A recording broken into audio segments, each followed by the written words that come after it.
kwa kocha. Wewe kama shabiki, hali hii umeanza nayo mapema, imani yako ipo juu sana. Kitu gani hasa cha ziada ambacho kinakupa hali ya kujiamini kwamba kesho mnachukua kombe?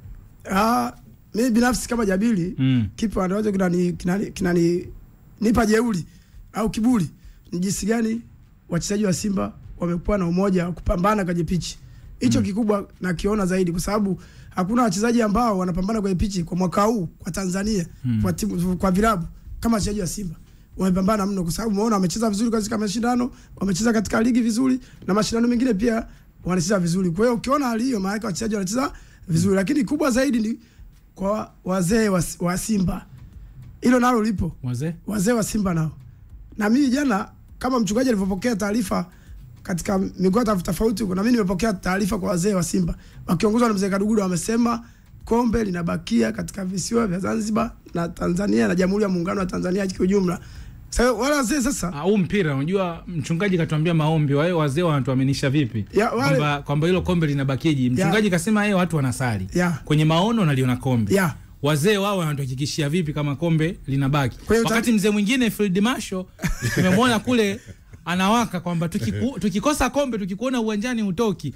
Hao wazee wengine wao kitu gani kinachowaaminisha? Na kwanza huwezi kuwa na wazee bora kama wa klabu ya Simba afu kombe likaondoka. Itakuwa sio wazee sasa. 93 hapa. Mlimalizia hapa kama hivi. Ni kweli, lakini tunazungumzia kombe 20 ngapi? 25 historia inawakaba sasa. Historia kuna kipindi mlilikataa na ndio bado tumekuja na historia mpya. Bwana, hicho kimoja hapo nakiona. Kwa hiyo kwanza lazima wazee pia tuwape kipaumbele kwa sababu wazee wana hali ya utabibu. Unajua utabibu nao upo katika mpira. Jabili, wewe wa miaka ya 70. Si ndio? Unajua unavyozungumza wazee, kuna kizazi hapa kinakuwa na wewe mtu wa ajabu sana. Nafasi ya wazee, yani sisi Simba juzi kakamatwa, kapigwa vizuri, alizidiwa yani ile tunasema kwenye mbinu za mchezo. Mpira kidogo mlimiliki. Ila jamaa waliwautishaini. Huyu mzee kwenye ule ubora wa bekani ambao tumeuona. Leo mimi unaniaminishaje kwamba mzee kasema kombe linabaki na niamini kwamba maneno ya mzee kombe linabaki? Labda wewe wa zamani unaweza kutuambia. Nimejazia hapo katika kuheshimu. Cha kwanza nimeanza na uwezo wa wachezaji wa Simba, si ndio? Kwa jinsi wanavyojituma. Cha pili nikaja katika wazee wa klabu wa Simba. Huwa katika utabibu mimi naamini kwenye mpira miguu sababu mtawala wa mpira ni shetani. Na shetani yule mbaya. Hii mpya hii. Sasa ile mtawala wa mpira ni shetani na utabibu nao uko kwa shetani zaidi. Kwa hiyo tumeamua kuingia mazima na ndio maana tunahakikisha kwamba ubora wabarekane na Simba ambao unawaona sio ubora Kasuga. Kwa nini tunajidai kwamba tunabakisha kombe? Kwa sababu tunajua kucheza nje ya uwanja na ndani ya uwanja. Na Afrika katika sheria za FIFA zinasema hivi, finali iwe hii moja katika zile sheria 17. Kuna sheria 17 mna finali moja bwana. Nisikilize vizuri. Finali ni kanuni, mnajitengenezea wenyewe. Sasa ndio maana nakuja huko sijamaliza. Finali ni moja. Inategemea na mashindano. Na ndio maana hapa sasa. Hapana, ndio maana akasema Afrika wakasema hivi, sisi tunataka finali 2. Sio Afrika, hata Amerika Kusini finali za inaitwa inaitwa Copa America. Hata Copa America ya klabu bingwa ya Amerika Kusini, finali zinachezwa hizo. Ndio sisi tukachagua sasa. Zinachezwa 2. Afrika pia nako tunacheza finali 2. Sasa Afrika tumechagua sisi. Ni kanuni nani Jabili? Hiyo kanuni si ndio ya makubaliano, si ndio hiyo ambayo tunazungumzia. Lakini sio sheria, ni kanuni. Mimi ninavyojua mimi kama Jabili katika sheria finali ni moja tu. Hapana, hamna sheria finali moja. Sasa kanuni zile za makubaliano. Yani Jabili kama unaenda mbali. Swala la kanuni ni nyie mnaoandaa mashindano yenu, mnatengeneza kanuni zenu. Sawa. Sheria za football zile 17 ndo hizo tunatumia dunia nzima za football. Tunakuja kuziweka kanuni sasa. Tunakuja kila mashindano inatengenezewa kanuni zake. Kwa hiyo sisi kwenye mashindano yetu ya Afrika kwenye finali zetu tulijiwekea kanuni ya finali tutacheza 2. Kuna msimu hapa katikati ilikuja kanuni ya kucheza finali moja. Nakumbuka Ahali akaenda kudondokea nyumbani, ilikuwa kwa Wydad na finali mwanzo ilipangwa kuchezwa Kameruni. Baadaye vitu vikashindikana, finali wakasema ikachezwa wapi? Morocco. Janga likatokea, yani timu kutoka Morocco ambaye ni Wydad akatinga finali. Ahali akajikuta mgeni na kipindi kile finali ndio ilikuwa moja. Lakini kwenye kanuni yetu hii ya finali 2 iko mpaka kwenye magoli ya ugenini nayo ni sisi mfano barani Ulaya magoli ya ugenini hamna siku hizi. Si magoli ya ugenini bado tunayo. Umeona hizo ni kanuni tofauti na sheria za kwetu sisi sasa hizi za Afrika, si ndio? Ndio hizo ambazo unaziona zinachezwa nyumbani na nini na ugenini. Sasa nyumbani kwako, si ndio? Maana yake ukikosa kombe maana yake wewe umeshindwa kujiandaa katika nyanja zote. Mwaka 93 mlishindwa kujiandaa. Maandalizi haikuwa hafifu. Kipindi kile na kipindi hiki. Na ndio maana unaona safari hamna ahadi. Ukisema utoe tofauti kipindi kile na kipindi hiki ili kumwambia mtu kwamba kipindi kile ilikuwa hivi, kipindi hiki hivi, na ndio maana tunashinda. Kipindi kile ilikuwa tuna wachezaji wa nyumbani tu walio wengi. Kipindi hiki tumechanganya baadhi ya wachezaji wa kulipwa wa nje na wa ndani. Na wachezaji wa nje wanakuwa wanazatiti mambo yao na wakija wanakuja kufanya kazi. Umeona? Ndio utofauti huo. Wa 93 na 25. Kwa hiyo 25 hii sasa umekuta una kizazi ambacho kinahitaji mafanikio kutoka kwao walikotoka mpaka hapa walipokuwa Tanzania. Kwa hiyo ndio mimi najiamini hivyo. Lakini kubwa zaidi ni jinsi gani wana Simba tumezungumziwa na marais wengi waliopita. Tu wa kwanza kuleta kombe la Afrika, asiwe Yanga, tuwe sisi Simba. Na ndio maana unakuta tumejiweka ya kofia yetu ya kujijua kwamba tunafanya nini kitu.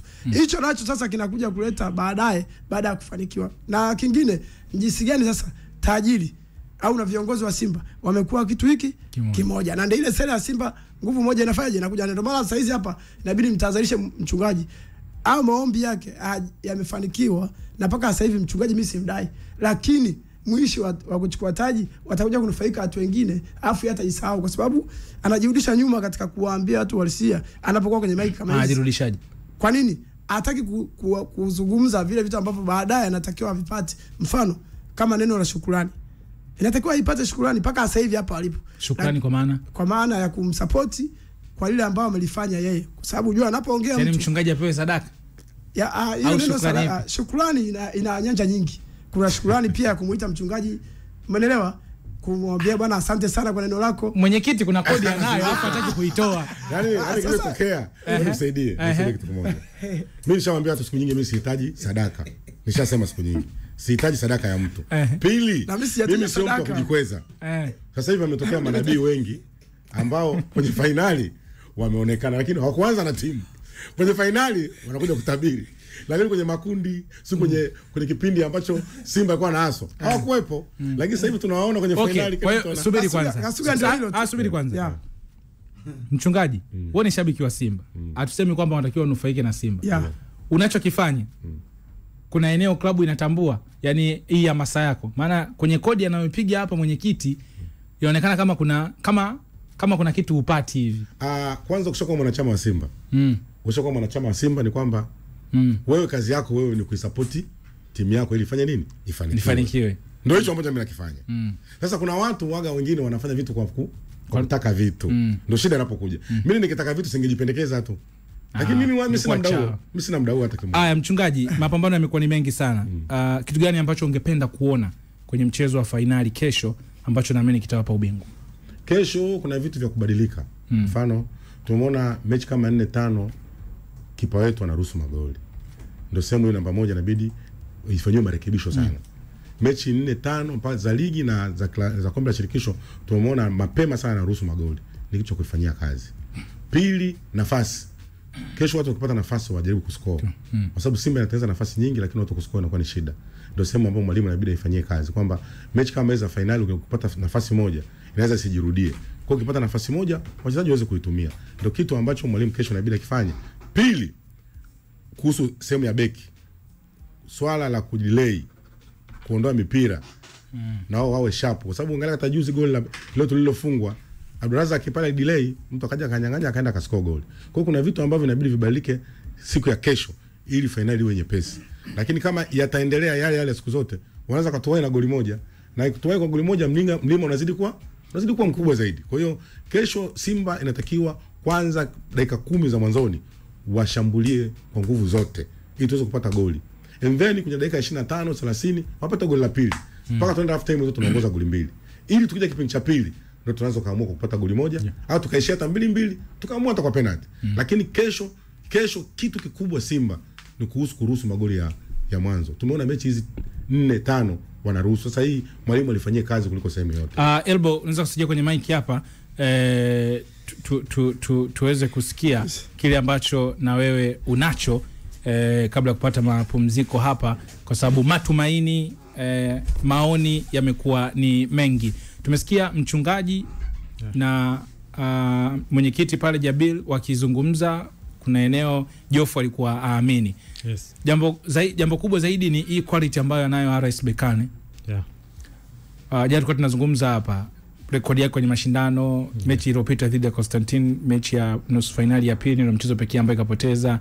Timu hii imeruhusu mabao mawili tu kwenye michezo 11, imefunga takriban bao 20. Ni timu ambayo ina rekodi bora kwenye haya mashindano mpaka tulipofika hapa hivi sasa. Lakini kocha Fadlu anaonekana kuwa na confidence ya hali ya juu.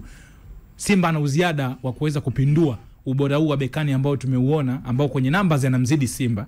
Lakini Simba anaonekana hii advantage ya nyumbani kuna eneo inampa nafasi. Simba ana uziada huo, na ni uziada upi ambao naamini unaweza kumbeba Simba na kuandika historia?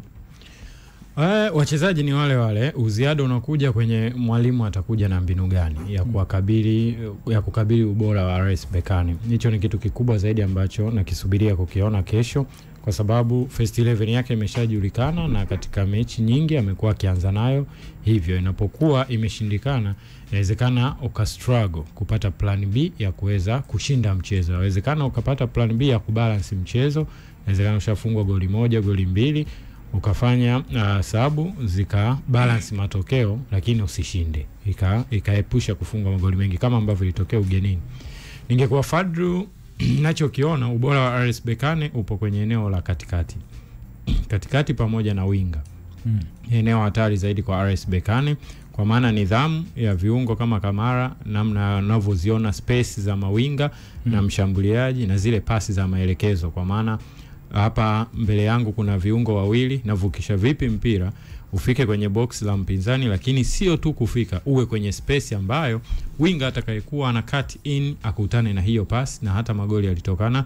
Ndio ukiacha ile goli moja la set pieces, ambazo pia pasi hizo ndo zinaweza zikatengeneza kona, zinaweza zikatengeneza free kick, kwa sababu wachezaji wa Simba kama watachelewa kureact, inawezekana ukamvuta shati mtu. Winga kama na cross in, lazima ukichelewa ukidelay utamshika shati, utamchezea foul, inawezekana ukaconcede penalty ama ukaconcede foul nje ya box, na mwisho wa siku mambo wamekuwa hawazuii katika chances za namna hiyo.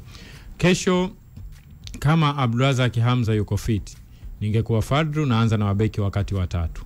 Hamza, Shemaloni pamoja na Karabu Shamon. Yes, kwa sababu eneo la Simba katikati bado halijawa bora. Ni lazima ipumzishe kiungo mmoja. Ataanza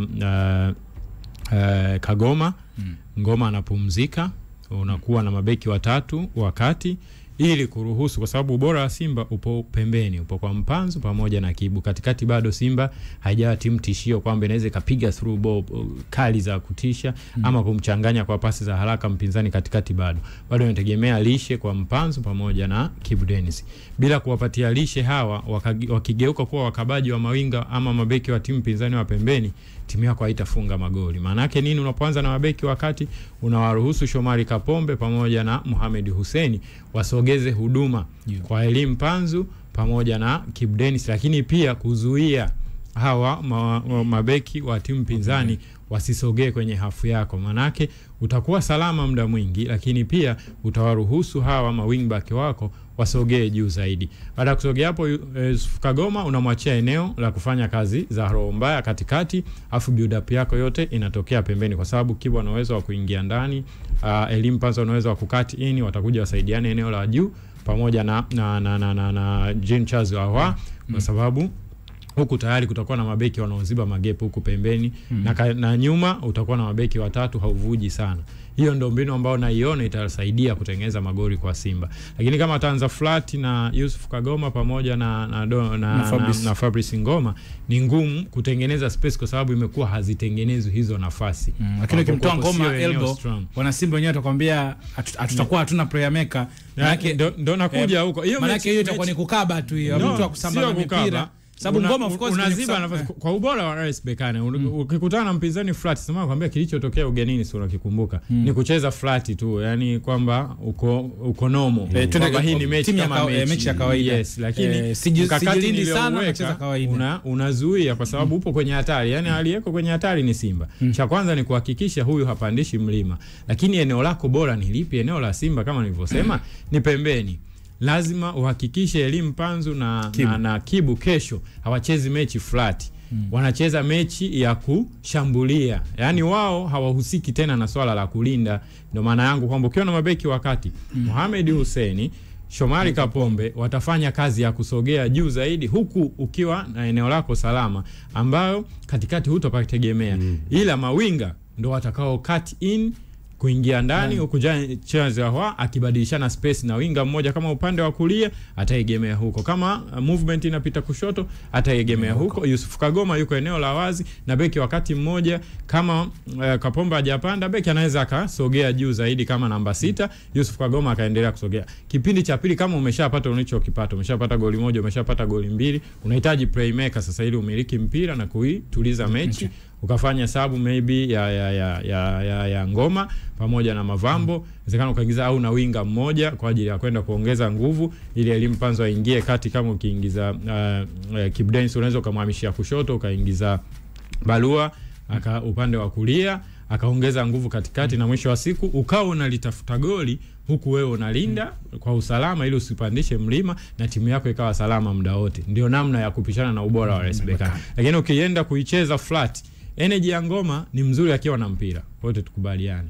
Pale timu inapokuwa imecontrol mechi, lakini je, uta-control mechi katikati dhidi ya RS Berkane? Lazima uende nao kimbinu kwa sababu ya quality yao. Ukienda flat tu ndo yale matokeo ambayo mechi inaweza tu ikachezwa dakika 90 zinaisha, yawezekana bila haujatengeneza space, huna shot on target, mechi ikaisha 2-0, watu wakabeba kombe. Yes bana, Elboy ametoa picha mtazamo wa kikosi ambavyo anatamani kiwe, lakini pia namna ambavyo timu inaweza ikau-approach mchezo huo. Huyo ni Elbogasti. Umemsikia mchungaji Neva Mbaga, Jabil Musa, lakini pia Geoff Master yuko hapa. Mimi ni Ibrahim Kasuga. Tunapata mapumziko mafupi. Hapa kuna nilisema Geoff kapiga mchongo, watu hawataki kutaja jina la timu, naona kama school bus. Nimeona hapa jamaa anaitwa Geoffrey Mlengi Musimu anasema, Kasuga leo umetuletea basi la shule ndani ya Kipenga Extra. Haya Geoff, unaenda kama school bus. Kipenga Extra.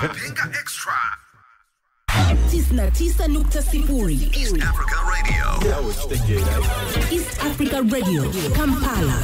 Together tunawakilisha. Usitoke. Baki hapo.